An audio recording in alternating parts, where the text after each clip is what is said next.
Good morning, USA. Welcome to another episode of the Bernie or Bust Show. Are you pissed yet? That's going to be a big deal coming into the end of the year. It's early August, and I don't know about you, but teachers and students feel it, right?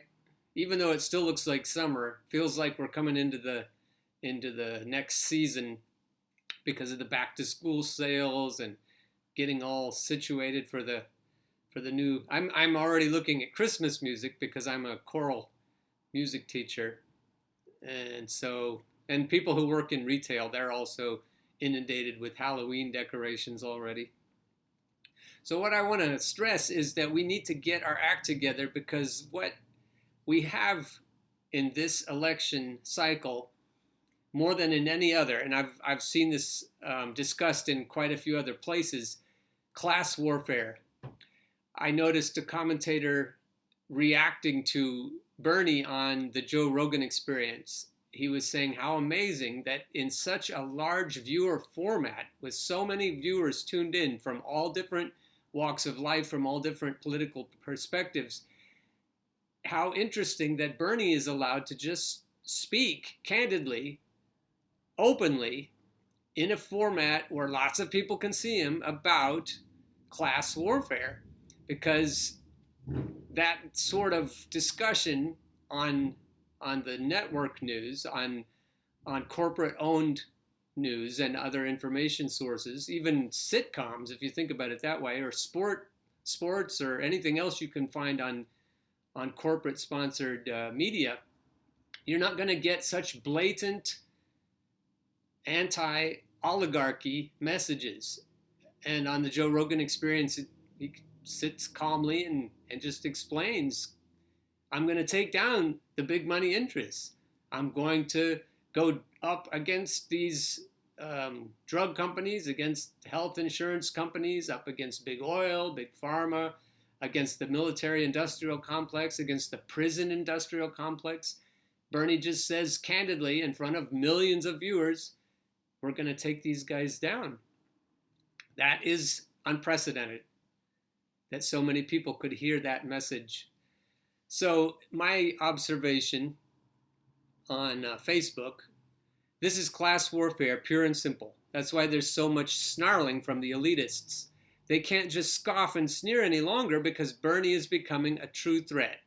Check out his blue donor map. Their hatred for Donald Trump is our only hope. Nothing else can possibly move them. And I'm talking not about the Third Way and the Center for American Progress think tanks. I'm talking about voters, mostly suburban, mostly white, mostly privileged voters. Their hatred of Donald Trump is the only thing that can get them going, because I said earlier, Bernie reeks of the grubbiness of pure populism. Bernie's followers are not all liberals. Bernie's got some conservative followers, and he's got a lot of followers who will only follow a populist candidate who's coming at things from the outside. So we've got all these people who are ready to roll up their sleeves and oust the oligarchs, and that's why we've got all these heated discussions. Let me show you one. Here are some samples of Facebook discussions. Zach Hill, how about we don't treat national elections like popularity contests and vote for people who best represent our positions and values in both the primaries and general elections? That's kind of an innocuous comment. You wouldn't just immediately in the past react to that negatively, but Justin Boone sees right through him. When Zach says, who best represent our positions and values, Justin reads, and correct me, Justin, if I'm reading you wrong, he reads into that elitism and privilege and voting for neoliberal sock puppets that Zach thinks might continue to prop up his preferred status quo, his preferred position in the status quo. So he says, Justin says, what ugly corporate DNC bullshit. Bob Weil, another mainline Democrat, says a lot of potential Bernie voters, like myself, are less likely to vote for him because of this. I want to say that I've seen this version, or I've seen this message with many versions all over the place in my discussions. This idea that, oh, well, you're going to alienate us. You're being so divisive, you Bernie or busters. And Bernie or Trumpers especially, they are perceived very much as being divisive. They're like a bull in a china shop, and classy suburbanites just can't stomach that. Why are you being so divisive? Why are you so disagreeable? Why are you in everyone's faces? And again, Justin, a true progressive, sees right through that. Because of what? A lot of potential Bernie voters like myself are less likely to vote for him because of this. Because of this what? Justin's like, what are you talking about? Something you heard? Is it a personal affront to you? You may just vote suicide neoliberal because you think Bernie people are too hardcore? What the fuck is your agenda? When your grandchildren are wallowing in a frantic cesspool owned by Wall Street because our environment and society is melting down, you'll be able to say, well, at least I didn't vote for Bernie because some of his supporters offended me. Don't you dare speak for many Bernie voters. You have no fucking idea, obviously. Now, the problem is he does speak for many Democrats who at least are saying that they're potential Bernie supporters. And they're playing this game. Well, you better not be too disagreeable or too divisive, or else I might not vote for Bernie. And I want to encourage everybody to, if you're not swearing at them, at least to be very direct in calling their bullshit. How do I say that without swearing? You corporate damn ass kicking blue no matter who idiots suck. There are only two Democratic socialists in the race. Other candidates do not represent them. See how that works? Just like you figured that millions of independents who haven't voted for Democrats for years should have voted for Hillary? Why? Independents didn't support corporate dick-sucking Democrats before Bernie, and they won't support them after Bernie. Get it? Pelosi and Obama lost 1,000 seats across the country to conservatives, making a Trump presidency possible. That's a pretty valid point. Simple-minded, pliable liberals will blame their fellow Americans before the party that has fucked us for decades. You suck. Go vote for Biden and live with your decisions. See, these seemingly innocuous, watch your tone sorts of comments from diehard Democrats, I think we need to address those a little more forcefully now and in the next few months, because the caucuses start in February and the primaries start in February. And we can't wait until after that to have these conversations. And we need to be more insistent than we have been that these petty, privileged elitists, we have to call them out. Here's another one. Tina Serafini. So you want Trump-Putin to win? Is that it? Because that is what will happen if you try to split the vote, as you seem to be doing here. I saw the Jill Steiners do this last time around, and it turned out that she worked for Putin. Let the Dem nominee have all of the votes and do not muck around with sentimentality for a lost cause. There's no gentle way to put it to you, Tina. This is bullshit. This is not going to fly. We can't leave such garbage, all the Russia blaming, all of the simple-minded, just vote for a Democrat. The Democrats and the Republicans have been controlled opposition for each other for 50 years at least, and we can't just keep letting them push us into more neoliberalism. Here's Tim. Your goofy apoplexy will only serve to alienate normal people. Normal people. Normal people are suburban white people.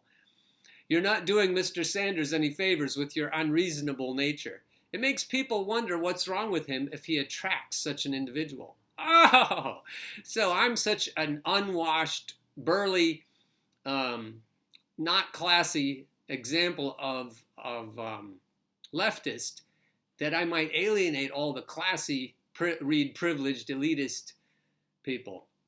And then I wrote a cartoon, or I put together a cartoon just for Tim.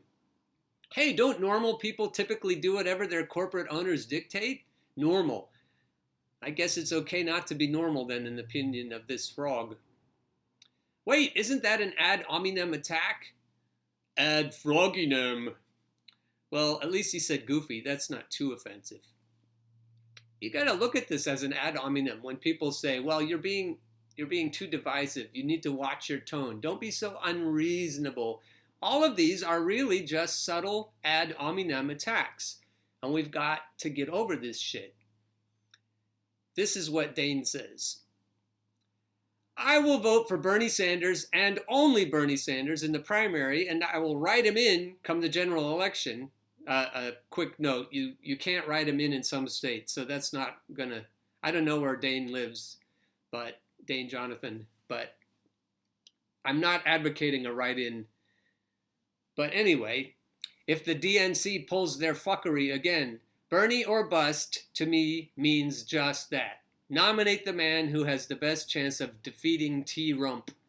A say anything, change nothing corporatist would be just as bad as voting for the orange clown. Jimmy Dore agrees with that. Check out yesterday's or the day before's Bernie or Bust show for that idea.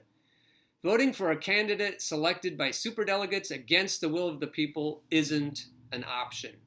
Only Bernie will do. So if you agree with that, you should not only put that hashtag Bernie or Bust all over the place, you should sign the latest Bernie or Bust pledge. I've noticed problems with some of the people who host petitions, so I found a new one, Action Network, and this pledge is on Action Network, and I'm going to link to it in the information below. It says, Bernie or Bust is the answer to a gunshot to the chest versus an arrow in the back. It is the only hope for getting Senator Sanders the Democratic Party nomination and then elected to the White House. There are not and will not be enough mainline Democrats and swing voters to win the election against Trump behind any other candidate. Those of us on the principled left flank will not vote for any Democrat but Bernie. 20% of Sanders supporters, according to Emerson polling, will vote directly for Trump. Will vote directly for Trump if Bernie loses, i.e. is cheated out of the primary nomination. You may think there are multiple Democratic contenders. That would be a mistake. There are only two choices for president, Bernie Sanders or Donald Trump. If you don't unite behind Bernie, that's another good hashtag, the stubborn burners will vote progressive, third-party candidate and ensure that Trump wins again. Bernie or bust is a foregone conclusion. This is the Action Network. The message below will be emailed to you after you pledge to vote for a progressive on November 3rd. Flush the turd on November 3rd. Please forward that to every Democrat you know to send them an unmistakable message they may not like, but need to read before they vote. Not only need to read, they need to read it over and over and over so that they know how serious we are. We, the people, resolve to use our resources, including a political action committee, persuasion, and the power of a true progressive movement to ensure that no neoliberal, obvious or otherwise, nominee, and that's aimed directly at Elizabeth Warren, nominee of the Democratic Party can win in the general election against Donald Trump. To DNC, media, political elites, mainline Democrats, and other cronies of big money interests, you have been warned. Learn from history. Unite behind Bernie, or Trump will be reelected. Unshaved, unbathed, unkempt, uncouth, in need of watching his tone, yours truly, the Bernie or Bust Show.